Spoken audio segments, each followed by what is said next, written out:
নবনীত থাকা সত্ত্বেও তুই পরের ঘরে কেন যাস? তুই পরের ঘরে গিয়ে কেন চুরি করে নবনীত খাস? গোপালজি কি করেছেন জানেন? আত্মা পরমাত্মার সাক্ষাৎকারে ডেকে ডেকে বলছেন, মা গো, আমি ঘুমিয়ে গেছি ভেবে কথাগুলো বলছো তো? আমি শুনতে পাচ্ছি না, পাবো না ভেবেই কথাগুলো বলছো তো? কিন্তু তুমি তো জানো না মা, আমার অনেকগুলো নাম আছে জগতে, আর অনেকগুলো নামের মধ্যে আমার আরেকটি নাম হচ্ছে অন্তর্যামী। কি নাম? শ্রী শ্রী শিক্ষাষ্টকের 2 নম্বর শ্লোকে বলা হয়েছে, নান্মামকারী বহুদা নিজ সর্বশক্তি স্বতন্ত্র কৃতা নিয়মিত স্মরণে মোকালা একাদৃশী তব কৃপা ভগবান মহাপি দুর্দৈব মিদৃশামি হাজনি নানুরাগা। আমার অনেক নাম আছে জগতে, এই অনেক অনেক নাম সমূহের মধ্যে আমার আরেকটি নাম হচ্ছে আমি অন্তর্যামী। আমি জীবের অন্তরে বসবাস করি। শ্রীমদ্ ভগবদ গীতা শাস্ত্রে অর্জুন সমীপে কীর্তন করেছেন ভগবান ঈশ্বর সর্বভূতানাং হৃদ্দেশে অর্জুন তিষ্ঠতি সর্বব্রাহ্মণ ভূতানি যন্ত্র আরুরানি মায়া। আমি পরমাত্মা রূপে প্রত্যেকটা জীবের অন্তরে হৃদয়ে বাস করি, অবস্থান করি। তাই অন্তরের খবর জানতে বুঝতে না আমার দেরি হয় না মা। অন্তরের খবর পেতে আমার দেরি হয় না, বিলম্ব হয় না, কারণ আমি এখানে বাস করি তো হৃদয় মাঝে রাখবো, ছেড়ে দিব না। আমার সাথে যে আমার অমিত ভাই এসছে, গৌতম ভাই এসছে, এরা না কি বলবো অলরাউন্ডার, সবকিছু করতে পারে। ওই রান্নাঘর থেকে শুরু করে পূজার ঘর, গর্ভ মন্দিরের কাজ, হ্যাঁ, কীর্তন পরিবেশন করা, নৃত্য করা, সবকিছুতে অভিয়সী, পারদর্শী।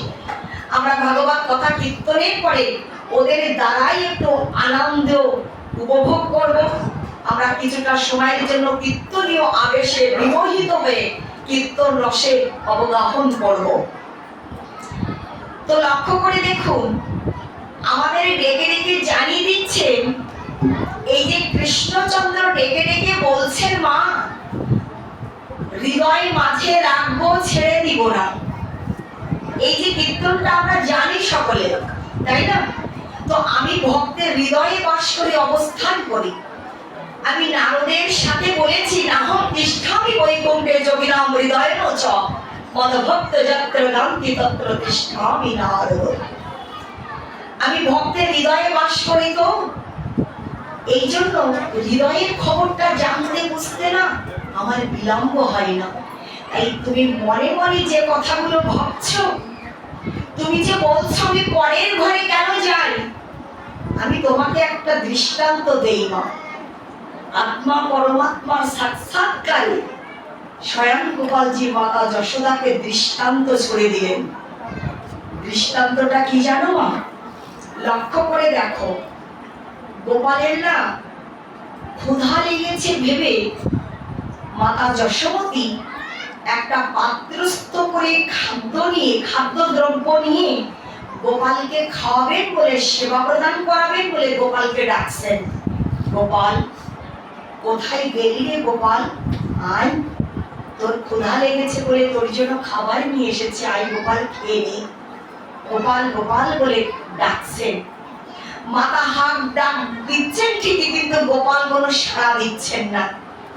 গোপাল কোনো সাড়া দিচ্ছেন না দেখে মাতা যশোমতী গর্ভ মন্দিরের মধ্যে, গৃহ মন্দিরের প্রত্যেকটা কক্ষ মন্দিরের মধ্যে খুঁজছেন, অন্বেষণ করছেন। গোপালকে পাচ্ছেন না, আমিনায় খুঁজছেন। কোথাও যখন না পেলেন না, তখন খুঁজতে খুঁজতে, অন্বেষণ করতে করতে প্রতিবেশীর গৃহে গিয়ে দাঁড়িয়েছেন।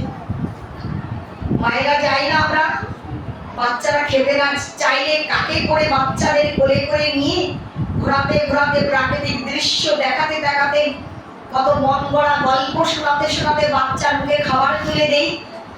মাতা যশোমতী গোপালকে খাওয়াবেন বলে খুঁজতে খুঁজতে প্রতিবেশীর বাড়িতে গিয়েছেন। আমার নিজের বাড়িতে তো নাই গোপাল, কারো বাড়িতে গেছে কিনা, প্রতিবেশীর বাড়িতে আঙিনায় উঠানে গিয়ে দাঁড়িয়েছেন। প্রতিবেশী যাকে ডেকে ডেকে বলছেন, ব্রজবাসীকে ডেকে ডেকে বলছেন, গোপাল এসেছে নাকি? আমার কানাই এসেছে নাকি তোমাদের বাড়িতে, তোমার গৃহে? ব্রজগোপী উত্তর দিচ্ছেন, না তো যশোদা, আজকে তো গোপাল আসেনি, গোপালকে তো আজকে আসতে দেখিনি। মাতা যশোদা বলছেন ডেকে ডেকে, বলো তো ব্রজবালা, গোপালকে নিয়ে কি করি? ওহে ব্রজবালা, বলো তো গোপালকে নিয়ে কি করি?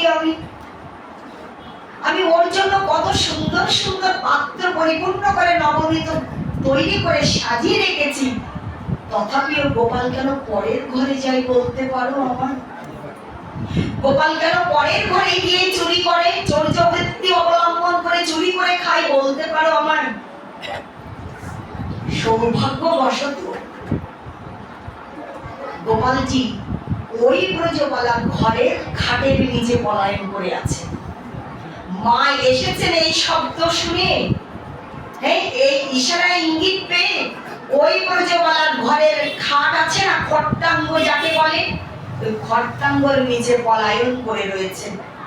পলায়নরত অবস্থায় মাতা যশোদাকে ডেকে ডেকে বললেন, ও মা, মাগো, যে প্রশ্নটি তুমি ওই ব্রজবালাকে করেছো না, ওই প্রশ্নের উত্তর ওই ব্রজবালা দিতে পারবে না। ওই প্রশ্নের উত্তর ওই ব্রজবালার জানা নাই, ওই ব্রজবালা দিতে পারবে না, তাই প্রশ্নের উত্তরটা আমি দিচ্ছি, শুনো তবে। তুমি যে বলছো আমি পরের ঘরে কেন যাই, তুমি জানো না মা, এই জগতে আমার পর বলে কেউ নাই। এই জগতে আমার পর বলে কেউ নাই মা। এই জগতে আমি কাউকে পর বলে মনে করি না। এই জগতে আমি কাউকে পর বলে ভাবি না, সকলে আমার আপন, মমই বংশ জীবলোক জীবভূত আর সনাতনা। আমি সনাতন